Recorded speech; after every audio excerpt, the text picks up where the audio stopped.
제 목에 줄이 감기는 순간 저는 왜 이 자리에 서 있는지 끝내 알 수 없었습니다. 이런 상황이 벌어진 데에는 아주 충격적인 이유가 있었습니다.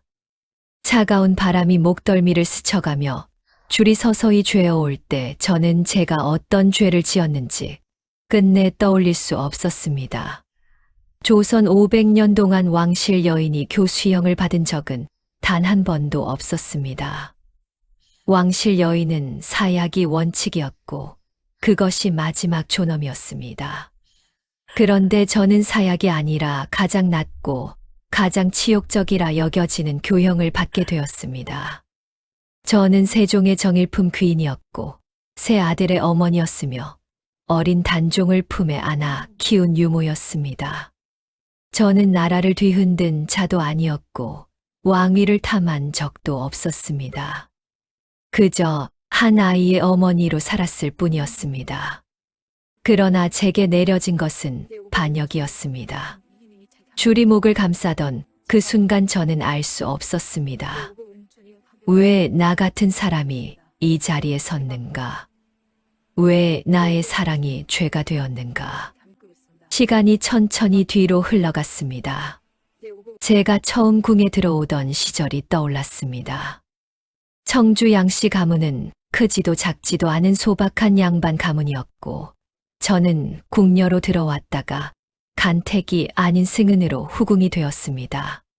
세종의 곁에서 조용히 지내며 세 아들을 낳고 아이들의 숨결 속에서 작은 행복을 찾았습니다. 그런데 어느 여름 궁궐에 비통한 울음이 가득했습니다. 현덕왕후가 왕자를 낳으신 지 사흘 만에 세상을 떠난 것입니다. 그 아이는 작은 손을 떨며 세상에 홀로 남겨졌습니다. 훗날 단종이 될 아이였습니다. 세종께서는 그 아이를 제 품에 맡기셨습니다. 저는 그때의 온기를 잊을 수 없습니다. 갓난아이가 제 손가락을 잡고 놓지 않던 순간 저는 이 아이를 지키는 것이 제 삶의 의미라 믿었습니다. 그 뒤로 여러 해 동안 단종은 제 품에서 잠들었습니다. 제 아들 셋은 단종을 동생처럼 따랐고 우리의 작은 공간은 조용한 웃음과 따스함으로 채워졌습니다. 저는 그때가 제 삶에서 가장 평온한 시간이었습니다. 그러나 따스함은 오래 머물지 않았습니다. 세종께서 승하하시고 문종께서 즉위하셨으나 문종 또한 오래 살지 못하고 세상을 떠났습니다. 그리고 겨우 12살의 단종이 왕위에 올랐습니다. 아이는 두려움으로 숨을 삼켜야 했고 저는 그 옆에서 작게 떨리는 어깨를 바라볼 수밖에 없었습니다. 내전에는 왕비도 어른도 없었습니다. 궁궐의 중심이 텅 비어 있었고 그 빈자리는 예민한 권력의 그림자를 불러왔습니다. 고명 대신들이 단종을 보필했지만 수양대군의 야망은 이미 그 틈을 향해 다가오고 있었습니다. 저는 그저 단종을 보살피려 했습니다. 그런데 어느 순간 저의 존재가 권력의 눈에는 위협으로 보이기 시작했습니다. 제가 단종의 마음을 잡고 있다는 이유 하나만으로, 제가 사대부 가문과 인척을 맺은 아들들을 두었다는 이유 하나만으로 저는 반역의 불씨가 되어 있었습니다.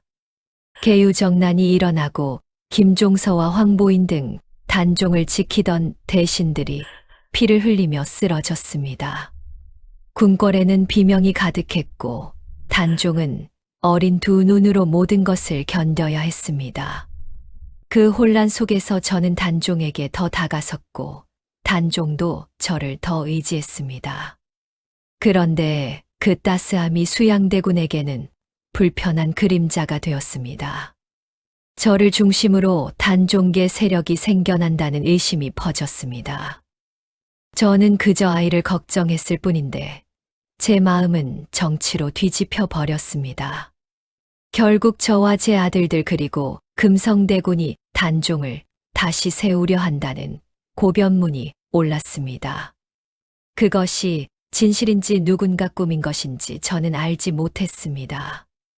그저 조용히 아이를 품어온 제 마음이 사람들 입에서는 반역으로 변해 있었습니다.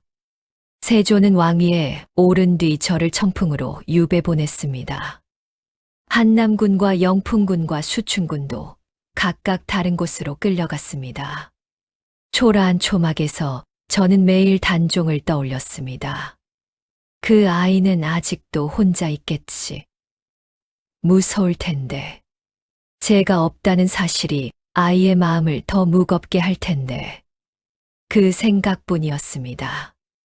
그러나 궁에서는 혜빈 양씨를 처단하라는 상소가 끊이지 않았습니다. 세조는 처음에는 저를 죽이지 않겠다고 했습니다. 단종이 간절히 말렸기 때문입니다. 양빈을 죽이지 말아 주시옵소서. 그 아이는 울먹이며 말했습니다. 하지만 대신들의 칼날 같은 압박은 계속되었습니다. 그리고 마침내 명이 내려졌습니다.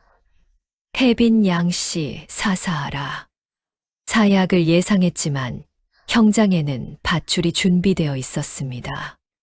저는 더 이상 왕실의 여인이 아니었습니다. 존엄도 명예도 없는 죄인 하나였습니다. 줄이 목에 걸렸을 때 저는 마지막으로 단종을 떠올렸습니다.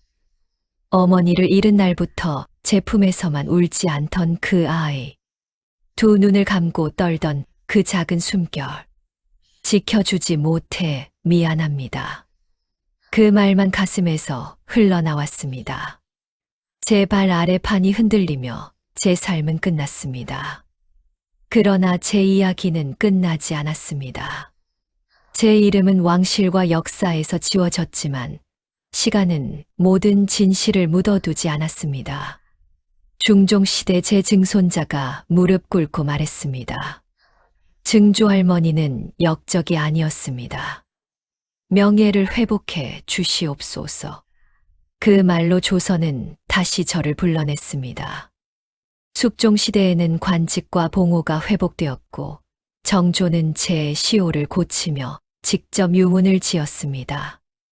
양씨는 충신과 같다. 그 문장을 읽는 순간 저의 억울함은 비로소 세상에 드러났습니다. 사랑으로 지킨 것이 왜 반역이 되었는가? 그 질문은 지금도 바람 속에 남아 있습니다. 제가 지킨 것은 나라가 아니었습니다. 권력도 아니었습니다. 그저 단종이라는 한 아이였습니다. 작은 손으로 제 손을 잡던 눈물에 젖어 제 품에서 잠들던 그 아이였습니다. 그래서 저는 죄인이 되었고 그 사랑 때문에 저는 결국 충신이 되었습니다.